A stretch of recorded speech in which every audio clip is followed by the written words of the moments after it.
Migračná kríza a aj boj s Islamským štátom to sú hlavné témy dlho očakávaných rokovaní tureckého prezidenta Recepa Tayyipa Erdoğana v Bruseli. Európska únia v čase utečeneckej krízy vsádza na tureckú kartu. Potrebuje totiž obmedziť príliv utečencov, ktorí smerujú na starý kontinent. Európska únia pre tureckého prezidenta opäť prestiera červený koberec, aj keď sú na osi Ankara-Brusel sporné body, napríklad autoritárske praktiky Recepa Tayyipa Erdoğana či rozsiahly korupčný škandál. Únia ale potrebuje Ankaru ako soľ, ako to vystihol britský Guardian. Na stole leží spoločný plán. Turecko by sa malo zaviazať lepšie chrániť hranicu s Gréckom, na oplátku by malo dostať pomoc vo výške miliardy eur na financovanie tamojších utečeneckých táborov. Alexandra Melangone z Ligy za ľudské práva tvrdí, že spoločný postup je nevyhnutný. Ja ho hodnotím pozitívne, napriek tomu, že prišiel dosť neskoro.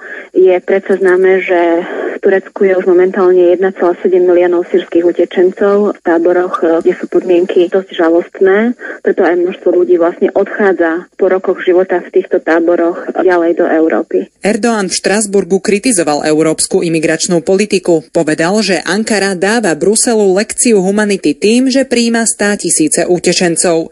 Spolupráca ale bude nevyhnutná a nebude zadarmo. Turecko dlhodobo žiada zjednodušenie vízovej povinnosti. Podľa Európskej komisie ale na to ešte nespĺňa podmienky.